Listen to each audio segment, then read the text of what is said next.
문대원의 위클리 매거진.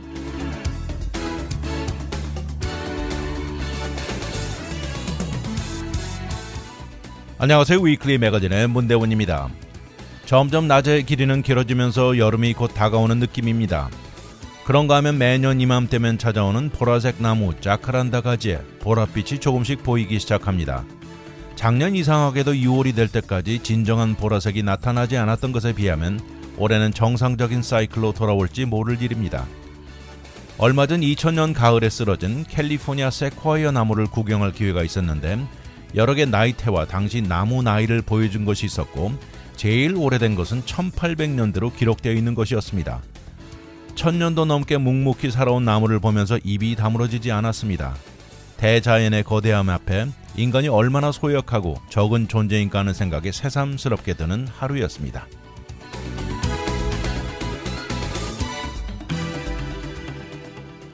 오늘의 토픽은 임금 상승 대응책, 리틀 토키오, 셀폰과 전쟁, 맨션화의 목마름, 그리고 풀린 미스테리입니다. 다들 아시겠지만 지난 4월 1일 이후 캘리포니아주에서는 패스트푸드 음식점의 종업원의 최저임금, 미니멈 웨이지가 시간당 $20로 올랐습니다. 이것이 실행되고 나서요, 많은 고용주들 어려움에 시달리고 있습니다. 그러면서 각자 나름대로 대책 방법 등을 동원하고 있죠. 버거킹 등 다양한 패스트푸드 식당을 무려 180개 이상 가지고 있는 캘리포니아 전역에 걸쳐서 소유하고 있는 대형 프랜차이즈가 있습니다. 이 사람들이 제일 먼저 단행한 것은 종업원 오버타임을 절대 피한다는 것이고요. 또 식당 문 닫는 시간을 좀 당기고 아침에는 여는 시간을 늦추면서 결국 영업시간 전체를 약간씩 줄였습니다. 이러다 보니까 결국 종업원 수입도 줄어들었고요. 식당 순수익도 감소한 결과를 가져왔습니다. 그런데 이런 것들을 모두 종업원에 직접 연관된 것은 아니었습니다. 그렇지만 이제 진행할 변화는 인공지능, AI 등 다양한 최첨단 기술을 도입하기로 결정했습니다. 사실 그동안 이런 기술을 도입하려는 계획을 가지고 있었는데 이번 4월의 변화로 인해서 수년을 앞당겨 도입할 예정입니다. 이번 그의 식당 45%에 주문할 수 있는 키오스크를 도입했고요. 종업원 숫자를 감소시켰습니다. 이것이야말로 종업원들에게 직접적으로 여파가 가해지는 결과를 가져왔죠. 그런데 이번 캘리포니아주 정책으로 아예 앞당겨 진정 인공지능을 이용한 기술에 더 박차를 가할 생각입니다. 바로 다름 아닌 드라이브 트루에 AI를 이용해서 커스터머 오더를 직접 받게 하는 것이죠. 현재 머신 러닝 시스템을 이번 달부터 몇몇 로케이션에서 테스트를 한다고 하는데요. 그렇게 해서 내년 이맘때 정도 되면 그의 모든 식당에 사용을 희망하고 있습니다. 특히 자동차 문화와 패스트 라이프 스타일의 캘리포니아주에서는 이런 드라이브 스루가 절대적이고 필수적이죠. 그리고 이런 면에 앞으로 AI가 들어서면서 패스트푸드 세계에 완전히 혁명적인 변화가 기대된다고 말하고 있습니다. 이러는데 캘리포니아주가 단연코 앞장설 것은 명확하다고 전문가들이 내다보고 있습니다. 근데 이렇게 AI로 무장된 드라이브 스루가 아직까지 완성 단계는 아니라면서요. 현재 시스템이 고전하는 몇 가지들이 있습니다. 그 중에 한 예가 이 오더하는 사람의 영어에 액센트가 있는 경우, 아니면 근방에 소음이 있는 경우 AI가 이것을 정확히 알아듣고 텍스트로 번역하는 데 어려움이 있다는 것입니다. 현재 맥도날드가 실행 중인 파일럿 프로그램 등 몇 가지가 있는데요. 현재로서는 AI 기술을 사용하되 종업원이 뒤에서 백업을 해야 한다는 것이죠. 다른 곳에 있으면서 이 진행 상황을 주시하고 있다가 만약 문제가 생길 경우 해결사로 나서는 것이죠. 그러나 전문가들은 앞으로 조만간 이런 적은 문제들이 해결되고 나면 수많은 프랜차이즈들에게 최고의 선물이 될 것이다, 이렇게 말을 합니다. 이들 패밀리는 사실 첫 번째 버거킹을 1998년 인수한 이래 오늘까지 계속 늘리고 있었던 것입니다. 이렇듯 많은 패스트푸드 식당을 운영하는 측에서는 이번에 캘리포니아주의 갑작스런 임금 25% 이상 인상폭은 정말 고용주들에게는 큰 충격이라고 말하고 있습니다. 매달 이렇게 재정적인 숫자를 보면요. 패스트푸드 세일의 3분의 1 정도를 보통 이 종업원 임금이 차지한다고 합니다. 거의 모든 고용주들 결국은 메뉴 가격을 시키면서 대응하고 있습니다. 그 이전에는 메뉴 가격을 1년에 평균 한 2% 정도 올리던 주인들도 이제는 이것으로는 불가능하다고 말합니다. 지난달 캘리포니아 전역에 걸쳐서 잭인더박스에서 치포틀레, 스타벅스 모두 메뉴 가격을 크게 인상했습니다. 이 모두 결국 커스터머들 부담으로 넘어가게 되는 것이죠. 한 가지는 종업원 레이오프 숫자는 크게 증가하지 않았는데요. 그 이유는 아직도 사실상 종업원 구하기가 힘든 것이 여전히 지속되면서 시간을 줄이는 것이 레이오프보다는 덜 타격이 온다는 사실이죠. 그리고 점점 더 많은 프랜차이즈 식당들은 모든 것에서 타산이 맞는 범위 내에서 자동화, 오토메이션 설치에 박차를 가하고 있는 것입니다. 현재로서는 이런 면에 가장 많이 도입되는 기술은 이 주문을 하는데 도입되는 다양한 종류의 키오스크입니다. 실제 직접 주문하는 셀프 서비스 키오스크는 10년 넘게 존재해 왔습니다. LA와 벤투라 카운티에 6개 엘포요 로컬을 운영 중인 미카엘라 맨델슨 씨가 있는데요. 이런 경우는 상당수 프랜차이즈들이 이것 사용을 수년 동안 거부해 왔습니다. 왜냐하면 커스터머들이 기술에 의존해서 주문하는 방법이 좋아 보이지 않았다는 의견이었죠. 사람이 사람과 얼굴을 마주대고 주문받는 것이 더 중요하다고 믿어왔습니다. 그렇지만 최저임금이 시간당 $20로 오르자 각 스토어당 1년에 추가로 $18만 경비가 인상된다는 계산이 나온다는 것입니다. 이러다 보니까 그녀 역시 시간 지체 없이 각 스토어마다 2개씩 키오스크를 설치했습니다. 이렇게 각 스토어마다 2개 키오스크를 구입하고 설치하고 소프트웨어 설치 그리고 트레이닝 과정에 스토어마다 $25,000 추가 지출이 되었지만 이것을 장기적으로 볼 때 임금 인상에 더 좋은 결과를 가져올 것이라고 말합니다. 그녀가 내다보는 것은요.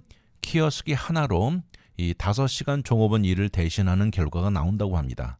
이것에 맞춰서 계산을 한다면 1년이 지나면 키오스크에 들어간 비용이 빠지는 결과를 가져오고 그 다음부터는 종업원 임금 상승의 20% 정도를 줄이는 결과를 가져온다고 하면서 이런저런 방법을 동원해서 이번 최저임금 상승에 대응한다고 말합니다. 사실 이렇게 셀프 서비스 키오스크는 이미 유럽에서는 흔히 보는 것입니다. 그런데 이것에 비교해서 미국 내 패스트푸드 스토어는 고작 20% 정도 사용을 하는 것이었죠. 그러다가 이번 팬데믹은 이것을 크게 변화시켰습니다.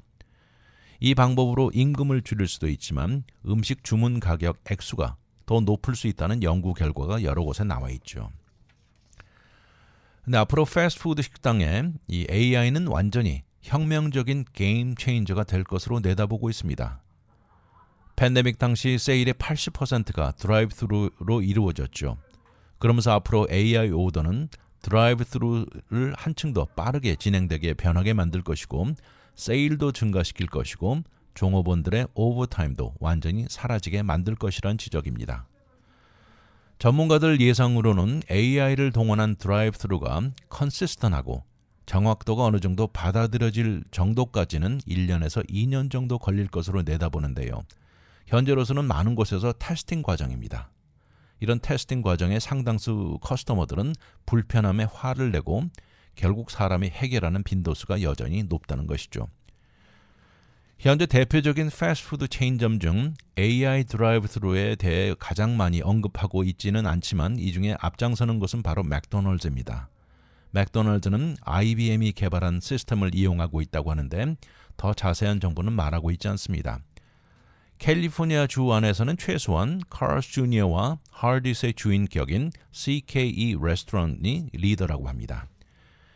현재 AI를 이 플랫폼을 이용한 개발 중인 다양한 식당들, 이런 성공 비율은 약 85% 정도라고 전문가들이 말하고 있습니다. 잠시 후 돌아오겠습니다. 문대원의 위클리 매거진은 30여 년간 오직 이민법만 다뤄왔습니다. 이민법 전문 변호사 4명이 함께 도와드리는 희망 법률그룹 제공입니다.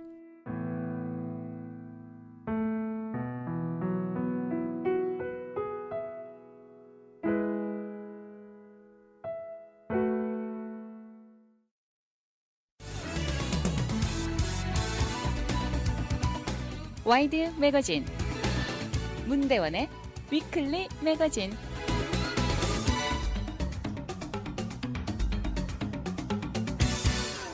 로스앤젤레스에 위치한 리틀 도쿄, 한 번씩은 다 가보셨을 텐데 역사가 아주 깁니다. 코리아타운보다 한층 더 오래된 역사를 가지고 있는데요. 이렇게 오래된 지역 네이버의 아주 대표적인 장소인데 지난 140년간 굳건히 이곳에 존재하고 있던 곳입니다. 이곳은 긴 세월 동안 여러 차례 변화와 신식화 물결이 불어오고 또 세계 2차 대전 당시에는 이곳에 살던 수많은 일본계 미국인들이 순환을 겪게 만든 장소이기도 하죠. 그런데 이곳에 최근에 일어나고 있는 변화야말로 리틀 도쿄의 생존 여부를 가를 수 있다는 가능성도 제기되고 있습니다. 점점 현대화 물결도 있고요. 빠르게 변해가는 소비자들의 취향 등 이러다 보니까 이곳을 지켰던 수많은 비즈니스들 문을 닫아야 하거나 다른 지역으로 옮겨가거나 퇴거 조치에 처해지는 상황이 이어지고 있습니다. 특히 이 중에 최근에 긴 역사를 갖고 일본 타운의 상징이었던 수에히로 카페가 문을 닫고 나가야 하는 상황이 되자 길거리 시위까지 이어졌습니다. 지난 12월이었습니다. 수에히로 카페는 퇴거 명령, 에빅션이 내려지면서 이것에 분노에 찬 수많은 사람들이 이곳 건물주 이름이 앤토니 스퍼드인데 이 사람을 비난하면서 지옥에 가라는 사인이 눈에 띄고요. 또 다른 사인에는 리틀 도쿄를 살리라는 Save Little Tokyo가 보였습니다. LA 지역의 가장 대표적으로 특이한 이웃인 이 리틀 도쿄는 National Trust for Historic Preservation이 미국에서 멸종 위기에 처해 있는 역사적인 장소 11곳 중 하나로 발표했습니다. 이 트러스트의 CEO인 캐롤 퀸런 씨는 리틀 도쿄에서 현재 벌어지고 있는 고급화, 젠트리피케이션으로 인해서 밀려나는 비즈니스에 대한 현실이 이것의 관심과 문제의 심각성을 주류 사회에 알리기를 희망한다. 이렇게 말을 했습니다. 리틀 도쿄의 더 많은 지원과 정치적인 면의 보호의 필요성을 강조하면서 앞으로도 리틀 도쿄는 지속되어야 한다는 주장을 내세우고 있습니다. 이렇게 현재 멸종 위기에 올라있는 리스트에는 이 컨트리 싱어 신디 워커의 텍사스 집이 있고요. 또 허슨 강가의 등대 라이트하우스, 버진 아일랜드의 설탕 농장 슈거 플랜테이션, 플로리다주의 이 플로리다주 이튼빌에 위치한 최초 흑인 마을들, 이제 이런 곳들이 이곳에 리틀 도쿄가 합세한 것입니다. 이렇게 LA 다운타운의 140년 역사를 맞이한 리틀 도쿄는 이번 리스팅에 들어가게 된 데는 로컬 단체들의 힘이 피나는 노력의 결과입니다. 이들은 Japanese National Museum, 또 리틀 도쿄 커뮤니티 카운슬을 포함해서 로컬 연합단체인 Sustainable Little Tokyo의 이 결과입니다. 리틀 도쿄 커뮤니티 카운슬의 매니징 디렉터인 크리스틴 후쿠시마 씨는 이번 트러스트의 결정은 이것을 더 오래 유지하고 앞으로 나아가는 것이야말로 리틀 도쿄 생존에 중요하다고 말을 하면서 이곳이 사라지는 것에 저항하는 큰 의미를 갖고 있다고 강조합니다. 1988년 이후 이 트러스트는 매년 이렇게 위기에 처한 리스트를 내놓기 시작했습니다. 이런 리스트의 장소들은 주로 역사적인 주택, 또 리틀 도쿄 같은 이웃 지역, 심지어 하이웨이도 포함되어 있다고 하는데요. 이 모두 재개발에 희생되는 것들이나 복잡한 문제들이 이 도전들이 수두룩한 장소들입니다. 주로 로컬 랜드마크들인데 특히 소수민족 커뮤니티 지역이 많다는 것입니다. 작년에 이 리스트에 오른 것 중 이 필라델피아 차이나타운이 오르면서 후쿠시마 시로 하여금 LA 리틀 도쿄를 신청하게 만든 계기가 됐습니다. 사실 이 리스트에 오른다는 것은 큰 의미를 갖고 있다고 하는데요. 이런 트러스트가 찾는 장소들은 미국 전체에 알려야 하는 역사적 중요성을 가지고 있다고 하면서요. 이런 곳이야말로 활기를 부어넣어주는 역할을 해야 하고 이로 인해서 이런 장소를 유지하고 많은 액티비티의 중심이 되게 해주는 의미를 갖고 있습니다. 트러스트의 퀸런 씨에 의하면 올해 이런 의도로 40개 주를 걸쳐서 111개 편지를 받았다고 합니다. 그리고 이 중에서 28개가 다음 라운드에 선택되고요. 최종적으로 11군데가 선정되었다는 것이죠. 이 중에 한 곳 리틀 도쿄가 선택되는 과정에 역사적인 비즈니스들의 보존과 또 도심지 재개발에 커뮤니티 목소리를 낼 수 있게 해주고요. 문화적 유산을 보존하면서 그러는 동시에 LA 전 지역의 다양함을 제공하는 데 중점을 두었다고 합니다. 역사적으로 꽁꽁 얼어붙어서 변화가 없는 리틀 도쿄가 아니고 시간이 변하면서 어울리고 생동감 넘치는 동시에 깊은 역사와 문화를 같이 느낄 수 있는 곳이 되어야 한다는 주장이죠. 리틀 도쿄 서비스 센터에 의하면 2008년에서 2023년 사이에 이곳에 있는 10년 이상 넘어가는 비즈니스 중 최소한 50개 이상이 문을 닫았거나 다른 지역으로 옮겨 나갈 수밖에 없었다면서 이러면서 리틀 도쿄 서비스 센터는 재개발에 투쟁해 오고 있는 현실입니다.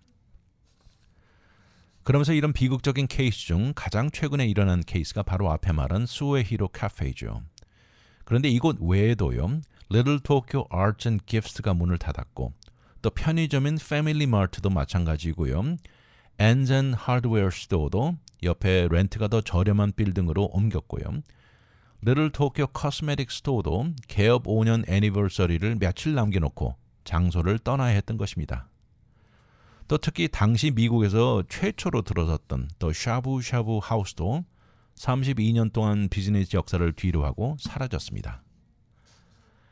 현재 리틀 도쿄는 수많은 위협을 다각도에서 받고 있다면서 이로 인해서 렌트 가격이 엄청나게 솟아오르고 소규모 비즈니스들을 몰아내고 있다고 합니다. Japanese American National Museum의 큐레이터인 크리스틴 하야시 씨는 리틀 도쿄 젠트리피케이션과 또 메트로의 리저널 커넥터 문제로 피해가 엄청나다고 강조합니다. 거기다 이전에 LAPD 헤드쿼터였던 파커 센터 재개발 계획 등의 큰 희생양이라고 말을 합니다. 그러면서 리틀 도쿄를 살리는 것이 절대 쉬운 문제 아니다 이렇게 강조합니다. 거기다 현재 바로 옆에 개발 중인 아츠 디스트릭트에서는 20억 달러 메가 프로젝트가 다가온다면서 이곳에서 50여 년 비즈니스 해오고 살아오던 커뮤니티 멤버들이 대화를 하다 보면 모두들 지쳐있다고 합니다. 이들이 말하는 것은 우리가 과연 무엇을 할 수 있는가? 이미 개발은 시작되었고 우리가 이것을 멈추게 하는 것은 불가능하다 이런 말들을 하고 있습니다. 뿌리 깊은 역사를 가지고 있는 리틀 도쿄. 앞으로 이곳의 생존 여부는 불투명해 보인다는 것인데요. 이것을 잘 아는 사람들의 우려 섞인 목소리들이 큽니다. 잠시 후 돌아오겠습니다.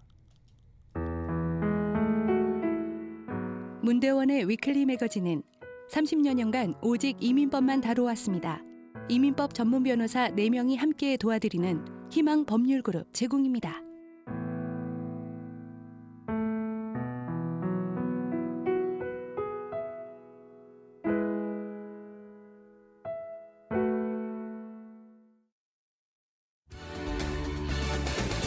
오늘의 미국 안 봐도 눈에 환합니다. 와이드 매거진 문대원의 위클리 매거진.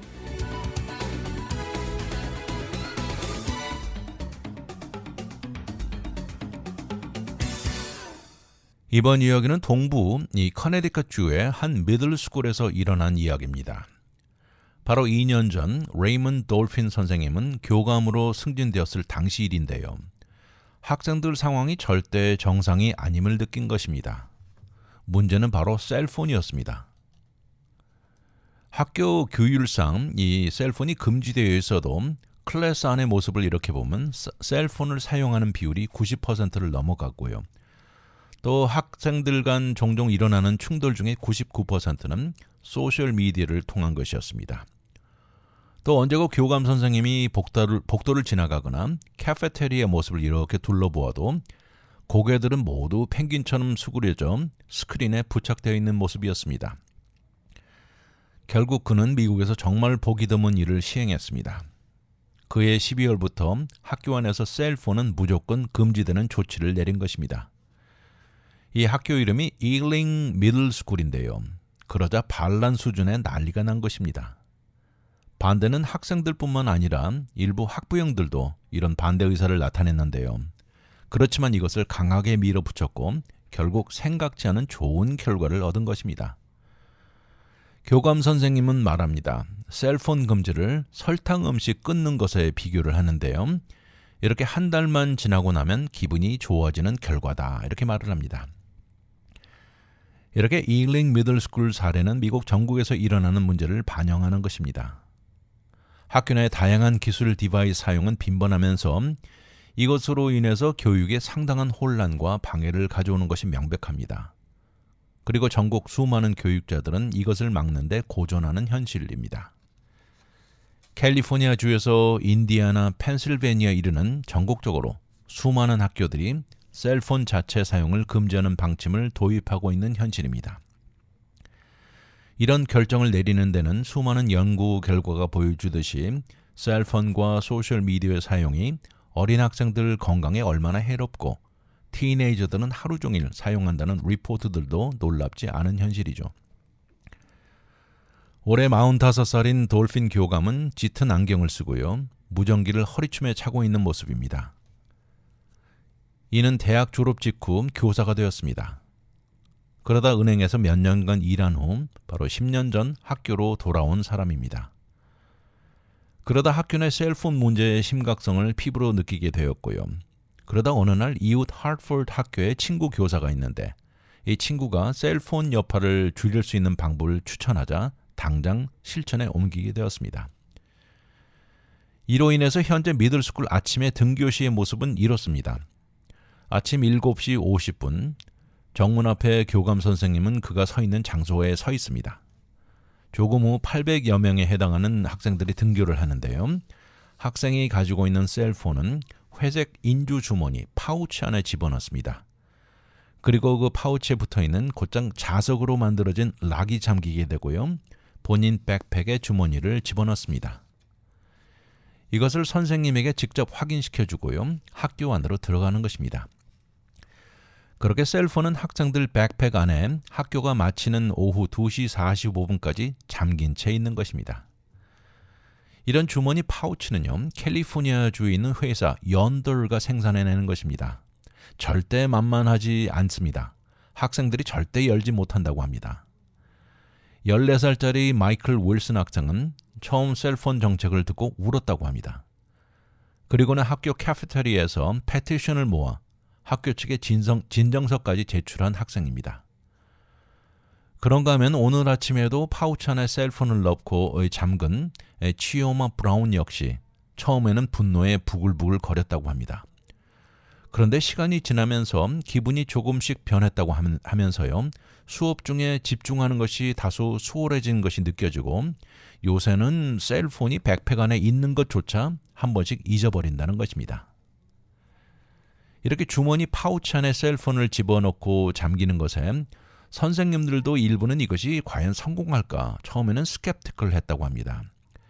8학년 과학 선생님인 댄 커널리 선생은 매일 학생들에게 셀폰 집어넣어라를 하루에도 몇 번씩 당부하곤 했었는데 그런데 요새는 아이들에게 아침에 첫 마디가 굿모닝이라는 것입니다. 전국적으로 학교 안에서 셀폰이 허용되는 학교는 거의 없다고 하면서요. 그저 단지 선생님 자체 내 컨트롤을 하게 되어 있다는 것입니다. 그러다 보니까 현재 미국 내 4분의 3 학교의 현실은 결국 제대로 이행이 될 수 없다는 지적이죠. 일링 미들스쿨의 또 다른 수학 선생님이 있는데 저스틴 피스토리오스 선생님은 현재 노 셀폰 팔러시 이전에는 늘 학생들과 반복되는 고전과 힘겨루기였다고 말합니다. 왜 작년에 선생님은 허용했는데 왜 금지하느냐는 등 불평도 다양했다고 기억합니다. 그리고는 결국 연더 회사가 등장하죠. 이 캘리포니아 회사는 2014년 창설된 회사인데 이렇게 자석으로 락을 시키는 주머니, 파우치를 만들어내는 회사입니다. 이것은 학교 외에도요. 원래는 콘서트나 다양한 공연 또는 프로페셔널 시험 동안 셀폰을 저장하는 데 널리 사용되고 있는 제품입니다. 그런데 요새 학교로 세일이 급증했다는 것이죠. 작년에만 이 파우치를 구입해 사용하는 학교 숫자가 2,000군데가 넘었습니다. 이 숫자는 2022년보다 2배 이상 증가한 숫자인데요. 뉴욕 맨하탄에서 텍사스주 시골 지역 학교까지 전국에 걸쳐 세일이 급증합니다. 이제 로드아일랜드 주의 프로비던시 6개 모든 미들스쿨에 2개 하이스쿨에 걸쳐서 총 4,500명의 학생들은 파우치에 셀폰을 집어넣고 수업을 듣고 있습니다. 실제로 많은 교육자들이 파우치의 도움을 절실히 찾고 있습니다. 학생들이 팬데믹 동안 원격 수업을 듣다 돌아온 다음에 셀폰에 대한 자세들이 크게 변했다고 선생님들이 말합니다. 예전에는 점심시간 정도 되면 셀폰 한 번씩 정도 체크하던 것에서 이제는 팬데믹에서 돌아와서 수업 중에 아예 셀폰에 유튜브를 틀어놓고 있게 변했다고 합니다. 그리고 이것을 선생님이 치울 것을 요구하면 거절하는 사례가 크게 늘어났다고 말하고 있습니다. 이렇게 이링 미들스쿨에서 실행이 이루어지고 이제는 이 방법을 사용하는 학군들이 급속도로 늘어나고 있습니다. 심지어 매사추세츠 주에서는 이것을 구입하는데 주정부 차원의 그랜트도 마련해 놓은 상태입니다. 이번 가을 돌핀 교감은 학교 측의 대규모 실행을 거론하면서 이러자 학교 측은 상당히 긍정적으로 이것을 받아들이고 학교 재정 중 3만 $1,000를 할애해서 장비 구입을 가능하게 해줬습니다. 이런 상황에도 반대하는 부모들도 있습니다. 이런 부모들은 세 가지 캐테고리에 들어간다고 하는데요. 첫 번째는 응급 상황에 자녀들 연락이 힘들다는 이유이고, 두 번째는 적은 숫자지만 본인 자녀가 우울증으로 고생하는 경우에 이럴 때 셀폰으로 음악이나 메디테이션 앱을 이용한다는 것이고, 세 번째는 하루 언제고 어느 때고 아이에게 연락할 수 있는 편리함의 이유라고 합니다. 현재 엄청난 변화를 만끽하고 있는 이링 미들스쿨. 그렇다고 이 방법이 완벽한 것이 아니라는 것을 잘 안다고 하면서 절대 이것을 넘어 다른 방법으로 셀폰을 지참하는 학생들 경우도 살펴볼 것이라고 말합니다. 교육에 상당한 지장을 주고 있는 셀폰 문화에 이 커네티컷주의 한 미들스쿨에서 셀폰을 완전히 금하면서 생각보다 좋은 변화를 얻었다는 것이 놀랍습니다. 잠시 후 돌아오겠습니다. 문대원의 위클리 매거진은 30여년간 오직 이민법만 다뤄왔습니다.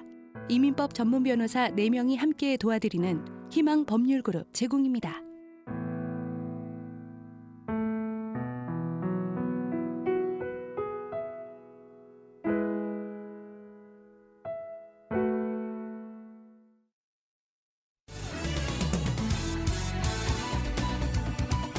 와이드 매거진 문대원의 위클리 매거진.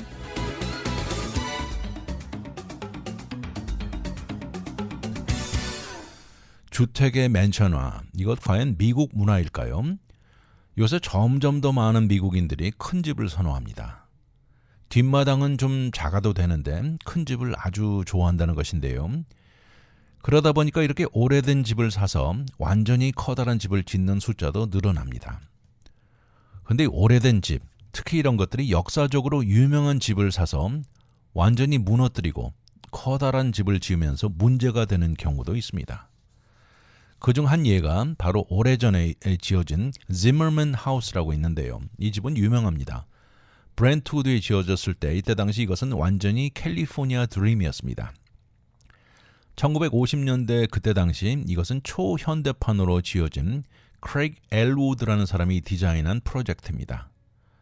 이 집은 환하게 열린 분위기에 천장에서 바닥까지 유리로 지어지고 슬라이딩 유리문에 또 바깥에서 안으로 들어오면 벽돌로 둘러싼 파이어플레이스는 그때 당시 정말 멋있었습니다.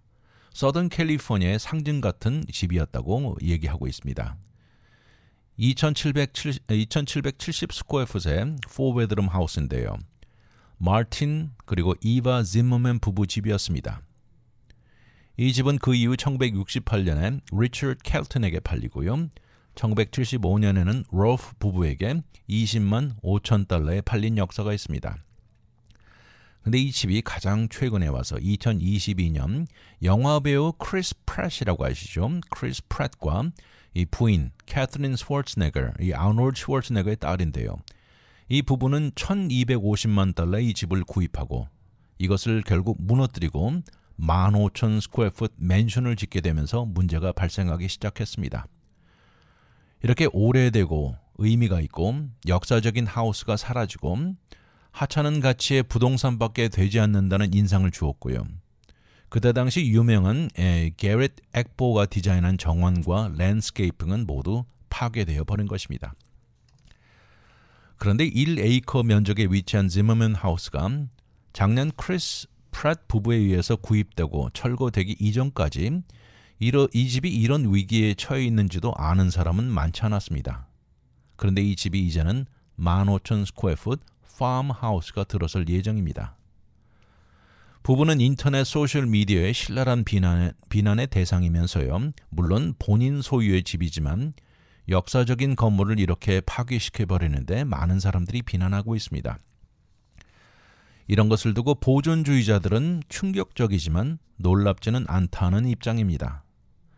왜냐하면 매주마다 전국을 돌면서 이런 역사적인 히스토릭 하우스들이 새 주인이 구입해서 무너뜨리는 일이 지속적으로 일어나고 있는 현실입니다. 이런 사례는 한밤중에도 일어나고요. 또 많은 경우 사전 어떤 경고 없이 일어난다고 지적하고 있습니다. 그런데 이런 이유는 단지 새 주인의 이 테이스트에 따라 일어나는 이유보다도 이 요새 미국인들이 크면 클수록 좋다는 큰 집을 선호하는 추세가 바로 그 이유라는 것입니다.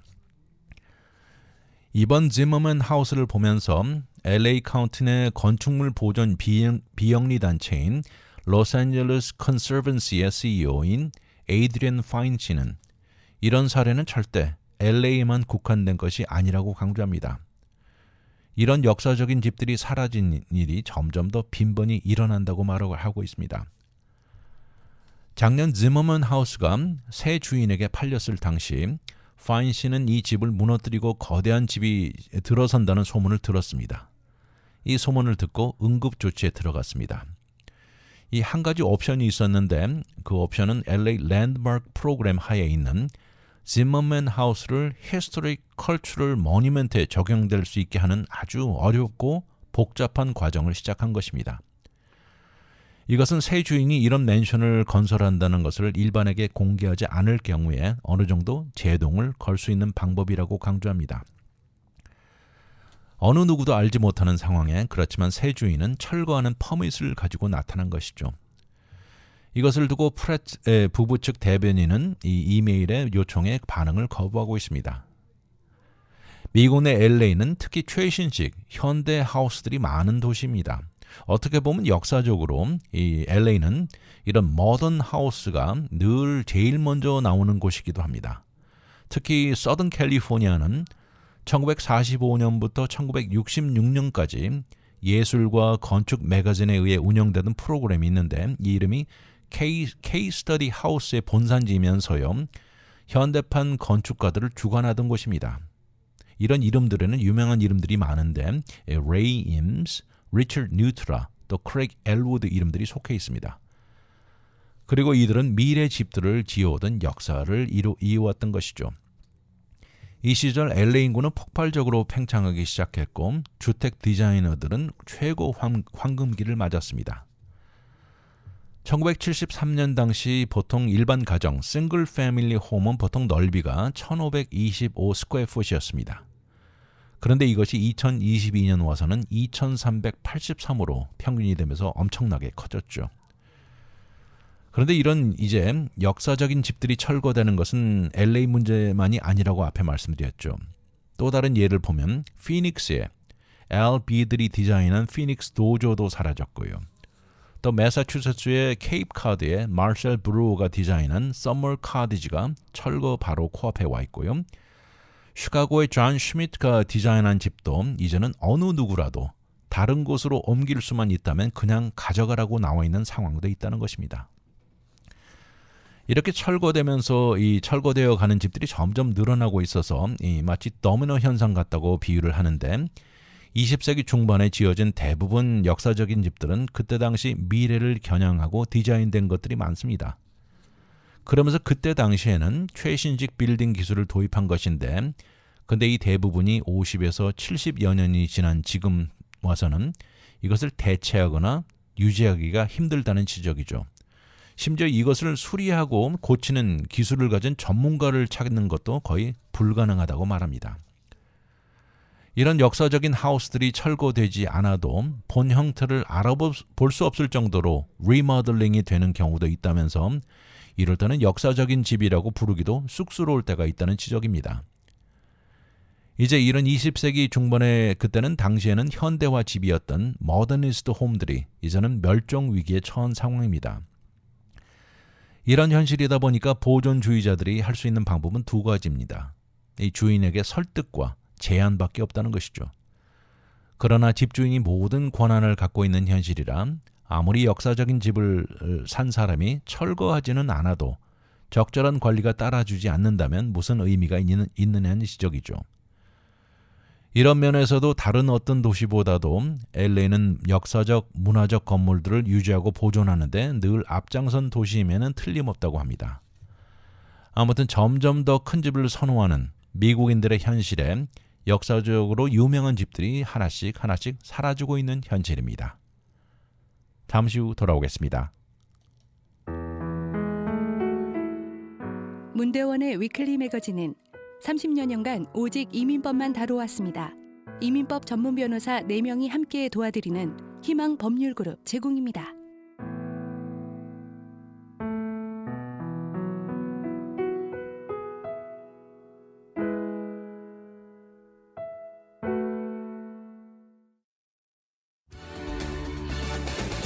오늘의 미국 안 봐도 눈에 환합니다. 와이드 매거진 문대원의 위클리 매거진.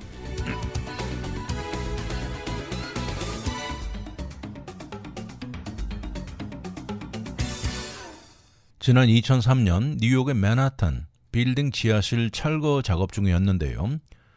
정말 한순간 눈 뜨고 보기 힘든 기막힌 장면이 벌어졌습니다. 바로 카펫으로 둘둘 말려진 티네이저 뼈들이 콘크리트 무덤에 묻혀있는 장면이었습니다. 피해자는 마치 동물이 묶여있듯이 전기 코드로 묶여있었고요. 이니셜이 새겨진 반지도 발견됐습니다. 이니셜에는 PMCG라고 적혀 있었고요. 반지와 더불어 브라, 그리고 1969년 10센스 다임이 있었고요. 초록색 플라스틱 토이솔저도 있었습니다. 뉴욕 경찰청의 라이언 글라스 담당 형사는 지난 20여 년 동안 시체를 발견한 이후 신원이 확인되지 못한 시체는 미드타운 제인 도어로 알려졌다고 말한 것입니다. 이렇게 이름을 정한 데는 시체가 발견된 장소가 뉴욕시 미드타운에 위치한 헬스 키친 이웃에서 발견된 이유였습니다. 그런데 바로 이번 주에 그녀의 신원이 마침내 알려졌습니다. 당시 브루클린에 거주했던 16살의 패트리샤 캐틀린 맥클론으로 밝혀진 것입니다. 형사팀은 패트리샤가 1969년 말이나 1970년 초에 살해되어서 빌딩 지하실에 묻힌 것으로 추정하고 있습니다. 그동안 사실 미제로 남아있던 미스터리 케이스였는데요. 기술의 발달에 힘입어서 이제는 브루클린에 거주했던 그녀의 부모 신원을 알게 되고 로컬 다큐멘트들을 상세히 조사하기 시작했습니다. 결국 그녀의 세례 카드, 학교 기록 등 경찰은 보물창고만큼 많은 정보를 발견했습니다.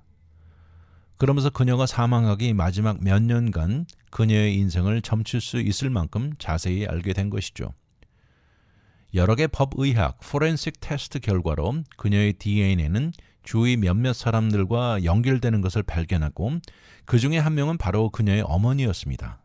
어머니는 불행히도 이 9.11 테러 당시 사망하면서 기록에 올라 있었던 것이죠. 2003년 콘크리트를 부수면서 파내던 건설 현장의 종업원은 빌딩 뒤편에서 해머로 두들기다가 인간 두개골이 굴러나오는 것을 보면서 놀랐습니다. 그리고는 빌딩을 돌아가면서 다른 뼈 조각들을 여러 개 찾아낸 것이죠. 이렇게 패트리시가 사망한 당시로 추측되던 1970년 초 The Scene이라는 인기 있는 나이트클럽이 위치한 빌딩에서 살해된 것으로 여겨집니다. 락앤롤 클럽으로 유명했던 곳인데요. 이것은 유명한 The Doors, 지미 핸드릭스 같은 유명 가수들도 드나들던 곳이었습니다. 2003년 당시 뉴욕 경찰청의 이 Medical Examiner's Office는 뼈는 5피트 2인치의 티네이저 소녀라고 결정 내리기는 했지만 소녀 실종 신고도 전혀 없는 상황으로 더 이상 진보는 없었고 케이스는 미제로 관심사에서 멀어져 갔습니다. 그러다 2017년 조사팀은 케이스를 리뷰하기 시작했고요. 그러나 세월이 너무 많이 흐르고 뼈나 모든 것들이 타락해버리면서 DNA 프로파일을 제대로 갖추는 데 상당한 시간이 걸렸습니다. 그렇지만 최첨단으로 발달된 현대판 포렌식 테크놀로지 기술을 동원해서 작년 들어서 케이스의 해결책의 실마리가 나타나기 시작했습니다. 글래스 형사는 지연과 지연 끝에 2023년 3월 일반 퍼블릭 데이터베이스에 올릴 정도 수준이 되는 샘플을 얻는 데 성공했다 이렇게 말을 합니다. 이렇게 올려가지고 결국 Ancestry, Genealogy 같은 웹사이트에 정보를 올리고요. 이것으로 인해서 아버지 쪽 몇몇 친척과 매칭되는 결과를 얻었습니다. 이렇게 얻은 친척들 정보와 반지의 이니셜들을 맞추면서 조사팀은 올바른 방향으로 가고 있다는 것을 확신이 들었습니다. 이것을 발판으로 패트리샤는 몇 번째 제너레이션이고 가족 추리의 그녀 위치를 찾아내는 데 주력했습니다. 지네릭 전문가들까지 합세해서요. 그녀 어머니 쪽 조사에 들어갔고 그러면서 DNA 샘플을 이용해서 9.11 참사에 희생된 친척과 매칭되는 것을 발견한 것입니다. 이렇게 해서 종합적으로 내린 결론은요. 1953년 4월 20일에 태어난 소녀인 것을 확인했고 아버지는 버나드 맥클론, 어머니는 패트리샤 길리건이라고 발표했습니다. 현재 부모님 두 분 모두 사망하셨고요. 가족 다큐멘터에 의하면 아버지는 1963년 사망했고 패트리샤는 브루클린에서 자랐고 캐톨릭 학교를 다닌 것으로 나와 있습니다. 조사팀이 얻은 다큐멘터로 추측해서 패트리샤는 캐톨릭 교회 안에 이 커뮤니언을 거쳐서 확증 세례까지 받았다고 나와 있습니다. 조사팀은 그녀의 미들스쿨 기록도 입수해서 티네이저 인생에 대해서 더 정확한 그림을 그릴 수 있었는데 기록을 보면 1968년 말에서 69년 초까지 미들스쿨을 다녔지만 결석 날짜가 대부분이었다고 나와 있습니다. 이렇게 그녀의 정확한 나이, 캐톨릭 백그라운드, 그리고 이런 어린 나이에 기혼자라는 사실들 절대 평범한 삶이 아니었다고 보면서요. 당시 임신한 사실도 같이 발견된 이 토이 솔저와 연관이 있을 가능성도 제기하고 있습니다. 사망 당시 그녀는 집을 나와 가출했고 그녀의 아이를 입양에 넘긴 것으로 추정됩니다. 그렇지만 아이를 찾는 것은 불가능하다면서 왜냐하면 그때 당시는 아이를 입양시키면 아이의 birth certificate에 아이를 낳은 부모 이름 대신 입양한 새 부모님의 이름을 올라가게 되어 있던 이유였다고 합니다. 아이를 낳은 남편은 그녀가 발견된 빌딩과 연관이 있다고 보면서 현재 아이의 아빠에 대한 조사는 진행 중인 이유로 더 이상 정보는 밝히지 않고 있습니다. 현재 경찰은 남편의 신원을 확보한 상태라면서 그때 당시 그의 인생에 대한 디테일도 조사가 진행 중입니다. 현재 경찰 측이 희망하는 것은 패트리샤를 아는 친척, 친구 누구라도 있으면 이 추가 정보를 제공해서 도움을 줄 것을 요청하고 있습니다. 조사가 더 진행될 수 있기를 바라면서 그때 당시 어떤 일이 있었는지, 그녀가 어떻게 죽게 되었는지 기억나는 어떤 것이라도 도움이 될 것이라고 합니다. 그녀가 사망한 빌딩에 살고 있었던 사람들이나 그녀의 백그라운드에 어떤 정보라도 줄 수 있는 사람을 기대하고 있습니다. 라이언 글래스 형사 본인도 세 딸의 아빠라고 하면서 그녀 패트리샤가 어린 시절 어떤 성장 과정을 거쳤는지 그리고 어떻게 살해까지 되었는지 밝혀낼 것이라고 말합니다. 이제 패트리샤의 신원이 시체 발견 이후 21년 만에 밝혀지면서 이제는 그녀의 살인범은 누군지 찾아내는 것이 다음 숙제라고 강조합니다.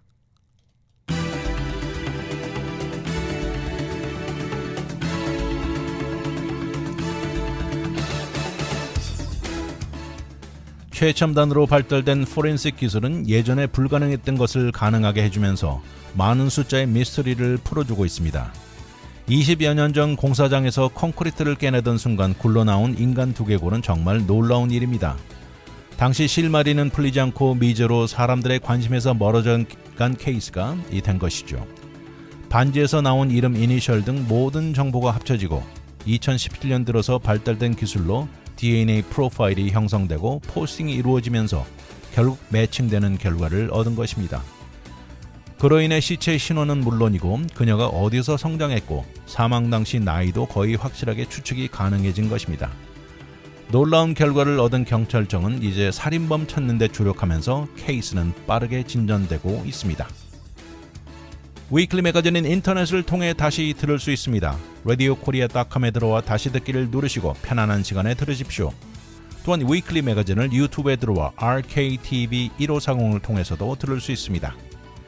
지금까지 위클리 매거진 진행의 문대원이었습니다. 감사합니다.